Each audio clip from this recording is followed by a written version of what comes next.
HIS, 3 lettres pour Habitat innovant et solidaire. HIS, 3e édition. La manifestation a joué cette année la complémentarité avec le salon autonomique à Metz Expo.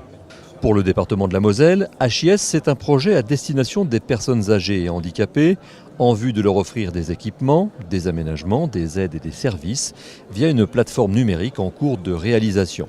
Pour moi, le projet Habitat Innovation Solidaire, c'est, je dirais, l'outil opérationnel pour justement mettre en place aujourd'hui, dès aujourd'hui, répondre aux besoins des seniors qui souhaitent massivement de rester à domicile, mais dans des conditions convenables. Et donc, il faut leur donner les moyens.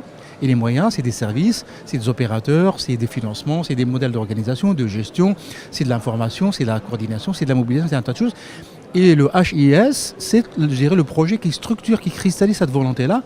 Et ce projet-là, quand il va réussir dans 5 ans, 10 ans, il sera prêt pour pouvoir répondre de manière, je dirais, industrielle à l'arrivée de quelques dizaines de milliers de plus de seniors à l'âge de la fragilité et de la dépendance. Il existe déjà des exemples concrets sur le territoire, comme le Papyloft à Roulin.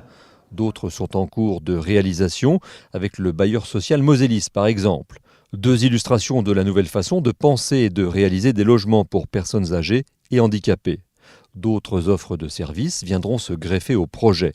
44 partenaires publics et privés ont d'ores et déjà été identifiés. C'est le cas de Mou, petit robot à prendre dans les bras pour les personnes adultes autistes. Et on a fait des tests effectivement avec des outils sur tablette et rapidement on s'est aperçu que ça ne fonctionnait pas et qu'il fallait plutôt quelque chose à prendre dans les bras pour rassurer. J'ai vraiment besoin de contact pour essayer de me sentir mieux dans mon environnement. Et on part du principe que si la personne se sent mieux dans son environnement, elle est mieux avec les autres. Et donc tout le monde a à gagner de cet état de fait. Et donc le petit Mou, il lui reste encore 3 semaines de développement.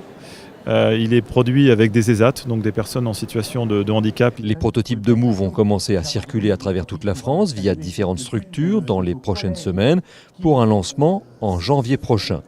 Sur place, au village HIS, d'autres acteurs de la Silver Economy ont présenté des solutions innovantes en faveur du bien vieillir à domicile et non pas du maintien à domicile. Tout est dans la nuance.